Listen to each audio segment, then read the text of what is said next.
एक बार फिर आपका स्वागत है न्यूज नेशन की इस बड़ी कवरेज में। 30 मिनट बचे हैं सिर्फ। जी हां, आधे घंटे बाद सबसे तेज नतीजे हम आपको दिखाएंगे। पश्चिम बंगाल समेत 5 राज्यों के जहां वोटों की गिनती अब से आधे घंटे बाद 8 बजे से शुरू होनी है। रुझान जैसे ही सामने आएंगे, सबसे पहले आप इस वक्त की जो स्क्रीन आपको नजर आ रही है उसी टैली में आपको हम दिखाएंगे कि किस राज्य के रुझान किस तरीके के हैं। और शुरुआती 1, 2, 3 घंटे के जो रुझान होंगे उनसे ये साफ हो जाएगा कि किस राज्य में कौन सी पॉलिटिकल पार्टी सत्ता में आने जा रही है। आज का दिन बेहद खास।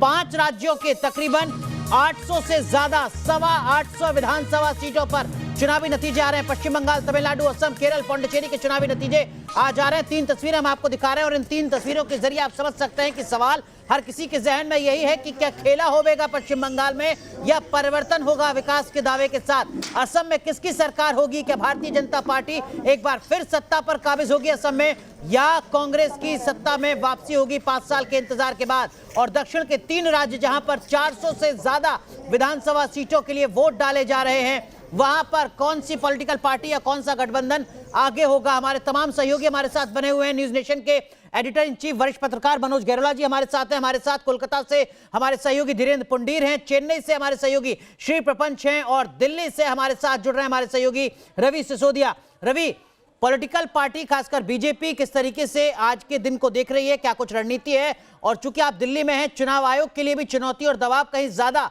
मॉनिटरिंग को लेकर?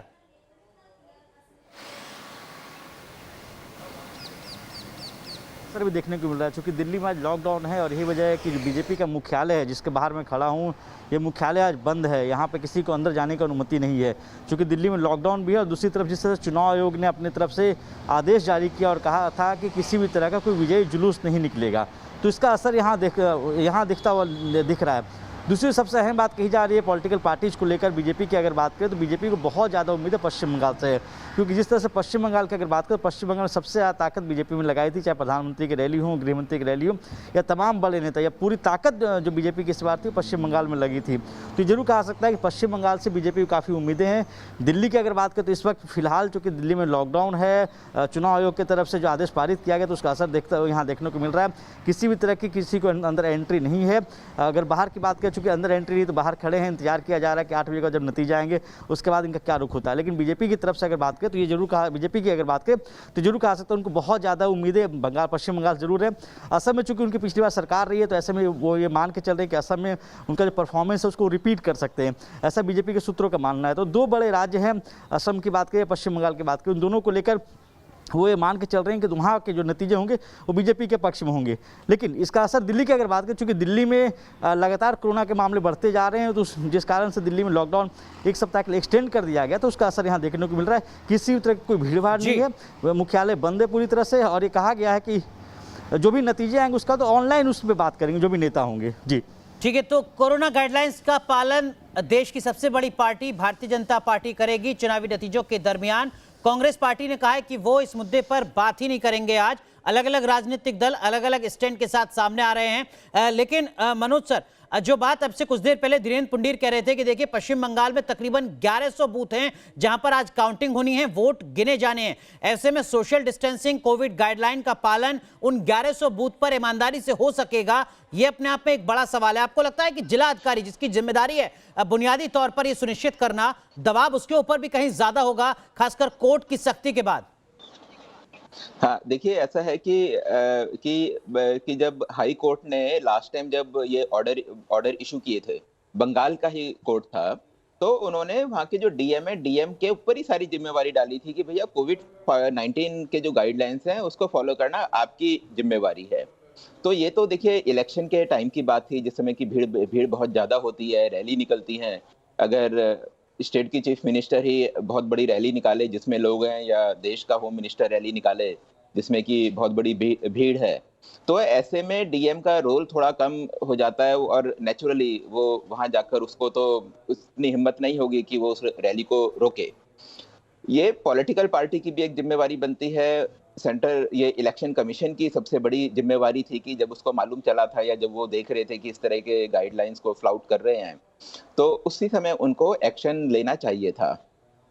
और अनुराग, इस इलेक्शन में आपने एक चीज और देखी होगी कि हम लोग पेंडेमिक के बीच में हैं।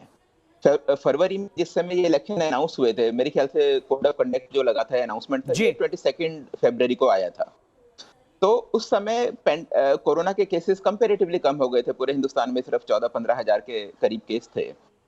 लेकिन उसके बाद से सेकंड वेव बढ़नी शुरू हो गई। हम पेंडेमिक के बीच में थे। आपने इतने इलेक्शन स्पीच सुनी होंगी, हमारे रिपोर्टर्स ने सबने इतनी इलेक्शन स्पीच कवर करी, लेकिन हमारे यहाँ के किसी भी पॉलिटिकल पार्टी ने, किसी भी नेता ने या कहीं किसी ने भी ये नहीं बोला कि हम लोग हेल्थ सेक्टर के लिए ये काम करेंगे। फैक्ट ये है कि आज की डेट में हमारा जो पब्लिक हेल्थ सिस्टम है, वो संसार के सबसे गरीब देश हैं, उनमें जो हेल्थ सिस्टम है, पब्लिक हेल्थ सिस्टम की मैं बात कर रहा हूँ जी, वो हेल्थ सिस्टम गरीब देशों के से भी बहुत कम है। जो हमारा जो इंडेक्स, जो यूनाइटेड नेशंस जो अपना ह्यूमन डेवलपमेंट इंडेक्स निकालती है, उसमें एक सिंपल सा डेटा है कि हर 10,000 लोगों के बीच हमारे पास सिर्फ 8 बेड हैं, बिल्कुल। और जो कि हमारा नंबर संसार में 155 आता है 167 में से। लेकिन तो भी इस इलेक्शन में हेल्थ हमारे को भी कोई इशू ही नहीं बना। इस इलेक्शन में नहीं, पहले के इलेक्शन में, चाहे स्टेट इलेक्शन हो चाहे सेंटर का इलेक्शन हो, तो अब वो समय आ गया है कि जब वोटर को या एक आम नागरिक को बोलना चाहिए कि भैया हेल्थ सर्विसेज हमें चाहिए।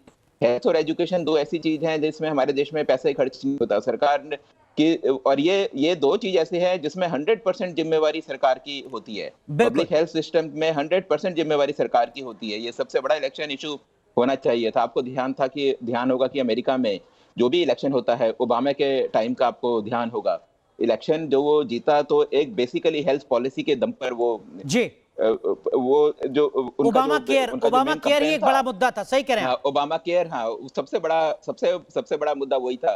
पूरा का पूरा इलेक्शन, जो इतना बड़ा देश है, सबसे अमीर देश में इलेक्शन का पूरा फोकस पॉइंट वही था जी। और हमारे यहाँ पेंडेमिक में जबकि इतने लोग मर चुके हैं और कंट्रोल से बाहर की चीज है, उसके बावजूद भी ये कोई इलेक्शन का इशू ही नहीं है।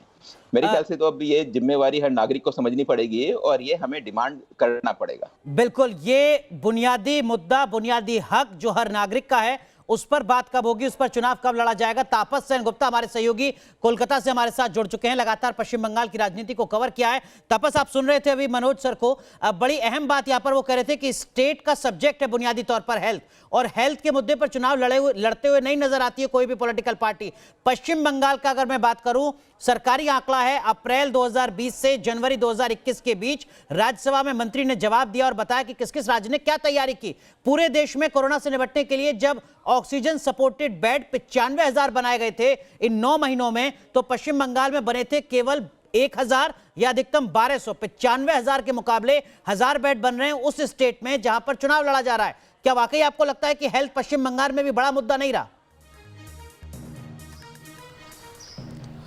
जी देखिए, अगर पश्चिम बंगाल की बात करें इस बार के चुनाव में आखिरी 2 फेजेज, या मैं कहूँ कि आखिरी 3 फेजेज जो है 5वें चरण से लेकर 8वें चरण तक, इन 3 फेजेज में हेल्थ सेक्टर खासकर एक काफ़ी महत्वपूर्ण भूमिका निभाएगी अगर आप मतदान की बात करें तो। क्योंकि अगर आप भारत की बात करें, पश्चिम बंगाल की बात करें, हेल्थ और एजुकेशन सेक्टर, जैसा मनोज जी कह रहे थे, एक टर्शियरी सेक्टर माना जाता है। और कभी भी हेल्थ सेक्टर या पब्लिक हेल्थ एंड हाइजीन पर कभी भी चर्चा नहीं हुआ, कभी भी ये प्रायोरिटी लिस्ट में नहीं रहा है। लेकिन अब लोग ये सवाल उठाना शुरू किए। कल जब मिनी लॉकडाउन शुरू हुआ तो हम अलग अलग जगहों पर गए, लोगों से बातचीत कर रहे थे। लोग सवाल पूछ रहे कि हमारे केंद्र सरकार, राज्य सरकार, खासकर राज्य सरकार, इतने सारे medical colleges, super speciality hospitals वो बनाए हैं अलग अलग जगहों, अलग अलग जिलों में, और काफ़ी बड़े बड़े हॉस्पिटल्स हैं, लेकिन क्यों इन बेड्स की किल्लत देखने को मिल रही है? हालांकि ऑक्सीजन की कमी अभी देखने को नहीं मिल रही है, लेकिन लोग सवाल उठा रहे कि हेल्थ और एजुकेशन, अब अगर हम कोरोना से निपट भी लेते तो आगे जाकर जो बच्चे हैं जो ऑनलाइन एजुकेशन कर रहे हैं, इनके लिए राज्य सरकार या केंद्र सरकार की पॉलिसी क्या होंगे, क्या उनका भविष्य क्या होगा, इसको लेकर कभी कोई बातचीत नहीं कर रहा है।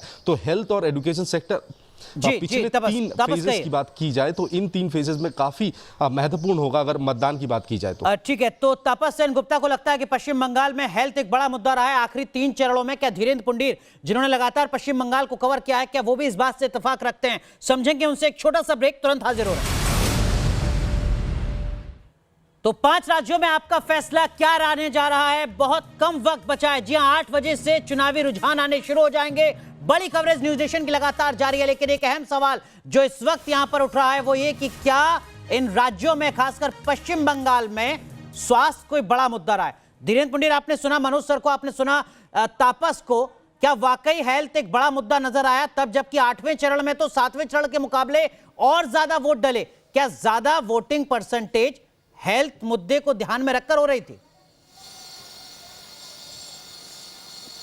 देखिए, हेल्थ मुद्दे को हम तब कह सकते थे कि जब वो किसी नेता ने उसको एड्रेस किया हो, या कहीं उस पर कोई अपने उसमें जो स्पीच है उसमें ये कहा हो कि वो क्या करेंगे, क्या बदलाव लाएंगे। ये पूरा मुद्दा, पूरा का पूरा चुनाव अगर लास्ट के फेज की बात करते हैं तो उसमें एक डर था। डर सिर्फ इस बात का था कि अगर कोरोना जिस तरह फैल रहा है तो उसमें कुछ शहरों में वोट जरूर कम हुआ। इसके अलावा कोई डर इस तरह का नहीं था कि जैसे ये डर उसको हेल्थ के मुद्दे से जोड़ रहा हो, ऐसा कोई चीज़ नहीं दिख रही थी। कहीं किसी ने हॉस्पिटल्स पे बात नहीं की, कहीं किसी ने डॉक्टर के कितने हैं, उसकी अवेलेबिलिटी कितनी है, जनसंख्या के आधार पर उसका औसत कितना है, या हॉस्पिटल्स में क्या क्या सुविधाएं हैं, कहाँ कहाँ, जबकि यहाँ का इंफ्रास्ट्रक्चर आप जाएंगे तो बहुत ज़्यादा कहीं कहीं दिक्कतें भी बहुत हैं, लेकिन उस पर कोई बात करता हुआ नहीं दिखा। मुझे नहीं लगता कि हेल्थ यहाँ आखिरी के फेज़ में भी कोई मुद्दा रहा है। हाँ, इस तरह का ज़रूर था कि अगर वो लोग जो पार्टी सत्ता में अगर वो जीत के आई तो पार्टी के आधार पर लोगों को दवाइयाँ, बेड, हॉस्पिटल्स की एंट्री, ये सब मिलेगी, या दूसरी तरफ उन लोगों का ये कहना था कि हम लोगों को एक प्रॉपर जो फेयर ट्रीटमेंट है वो नहीं मिल पाएगा, यानी एंट्री से लेके तमाम चीज़ों पर पार्टी कब्जा करती है, इसीलिए हम उसके खिलाफ वोट दे रहे हैं। जो खिलाफ देने वाले थे और जो हक में थे वो ज़रूर कहते दिख रहे थे कि नहीं, कोरोना के से निपटने के इंतज़ाम है, लेकिन किसी से अगर उनसे भी बात करते तो उनके जहन में चिकित्सा या हेल्थ कोई मुद्दा था ही नहीं। और मुझे लगता है इतनी गंभीरता से अभी तक किसी भी मतदाताओं ने किसी भी राज्य में इतने लंबे चुनाव में हमने देखा है कि कभी इस पर कभी गंभीरता से ध्यान दिया ही नहीं। ये पहली बार है जब ऐसे पैंडेमिक में बिल्कुल बेहद अहम बात धीरेन्द्र पुनिर आप कह रहे हैं। लेकिन मनोज सर, लेकिन इन सब के बीच देखिए, चुनाव आयोग ने कह दिया कि हम कोविड गाइडलाइंस के तहत ही काउंटिंग करवाएंगे, हर किसी का आरटीपीसीआर टेस्ट होना चाहिए, नेगेटिव रिपोर्ट आनी चाहिए, तभी एंट्री होगी। सर, सोशल मीडिया में लगातार बहुत सारी ऐसी तस्वीरें वायरल हो रही हैं जहां पर हजारों की संख्या में जो तमाम कर्मचारी हैं या वो तमाम पॉलिटिकल पार्टी के लीडर्स हैं जिनको जाना है पोलिंग बूथ पर अपनी जिम्मेदारी निभाने के लिए, वो अपना आरटीपीसीआर टेस्ट करा रहे हैं, और उन तमाम सेंटर्स पर कोविड गाइडलाइंस का उल्लंघन साफ नजर आ रहा है, क्योंकि कंधे से कंधा मिलाकर लोग आरटीपीसीआर कराने के लिए लाइन में लगे हुए हैं। आपको लगता है कि हालात सुधर रहे हैं, हालात और बिगड़ सकते हैं? देखिए, अगर डायरेक्शन तो कोई कुछ भी निकाल दे, अगर वो ढंग से इम्प्लीमेंट नहीं होगा तो हालत और ज्यादा खराब होंगे। यहाँ एक डायरेक्शन तो निकल गया कि भाई ठीक है, आपको आरटीपीसीआर का टेस्ट कराना है, लेकिन जिस समय टेस्ट कराने ने अगर कोई जाता है और उस समय ही अगर उसको कोरोना हो जाए इतनी भीड़ में, तो ये तो मतलब इससे तो कोई पर्पस सॉल्व नहीं होगा। और बल्कि इसका तो एक बड़ा डर ये भी है कि अगर किसी ने टेस्ट कराया, टेस्ट कराने के बाद नेगेटिव रिपोर्ट आ गई, लेकिन बाहर भीड़ में आते आते ही उसको कोरोना हो गया, तो ये तो समझ नहीं आता कि इस तरह के डायरेक्शन देने का, अगर डायरेक्शन दिया है तो ये स्टेट गवर्नमेंट की या जो लोकल एडमिनिस्ट्रेशन है उसकी जिम्मेवारी बनती है कि वो ठीक से वो उसका जो इम्प्लीमेंटेशन है वो भी हो। इलेक्शन कमीशन यहाँ बैठकर तो सब काम कर नहीं सकता, वो तो लोकल एडमिनिस्ट्रेशन है, उसी की इस बात की जिम्मेवारी बनती है। बिल्कुल, तो ये स्थानीय स्तर पर जिम्मेदारी बनती है, लेकिन जो लगातार तस्वीरें सामने आती रही हैं, रवि सिसोदिया, आपको लगता है कि ये अपने आप में एक बड़ी चुनौती होगी कि आरटीपीसीआर लोगों का हो जाए सोशल गाइडलाइंस का पालन करते हुए, और उसके बाद वो लोग पहुंच जाएं पोलिंग बूथ पर अपनी जिम्मेदारी निभाने के लिए, चाहे वो सरकारी कर्मचारी हो या वो पॉलिटिकल पार्टी के रिप्रेजेंटेटिव हो? बिल्कुल, देखिए, और इसमें ये भी कहा गया था कि 72 घंटे पहले आपको रिपोर्ट सबमिट करनी पड़ेगी। तो जिस तरह से गाइडलाइन जारी की गई थी, और उसके बाद अगर काउंटिंग में जाते हैं, जो काउंटिंग में पार्टी की तरफ से जो एजेंट होते हैं, पोलिंग एजेंट होते हैं, जो काउंटिंग सेंटर में जाते हैं, उन सबको आरटीपीसीआर टेस्ट होना चाहिए, उनका टेस्ट रिपोर्ट नेगेटिव होनी चाहिए, और उसके बाद ही वो वहाँ पर जा पाएँ। हालाँकि कई राजनीतिक पार्टियों ने इसका स्वागत किया और कहा कि अच्छी पहल है, क्योंकि जिस तरह से मामले लगातार बढ़ रहे हैं देश में, दिल्ली की ही अगर बात करें तो दिल्ली में पिछले 5 दिनों से जो पॉजिटिविटी रेट है वो करीब 30% के ऊपर आ रही है। जो डेथ हो रही है पिछले 5 दिनों की ही अगर बात करें तो 300 से अधिक लोगों की यहाँ डेथ हो रही है। तो एक बहुत बड़ा कंसर्न है, क्योंकि अभी के जो हालात है वो कहीं ना कहीं बेकाबू होते जा रहे हैं, और ऐसे में इस तरह की गाइडलाइन जरूर जारी की गई ताकि अभी और इस चीज़ का फैलाव न हो और ये चीज़ संक्रमण आगे की तरफ कोरोना के कहर को कैसे रोका जाए, ये अपने आप में एक बड़ी चुनौती है इस वक्त, तब जबकि 5 राज्यों में वोटिंग हो रही है। बड़ी कवरेज लगातार जारी है, तमाम सहयोगी हमारे साथ बने हुए हैं, एक खास पैनल भी जुड़ेगा। एक छोटा सा ब्रेक, तुरंत हाजिर हो रहे हैं।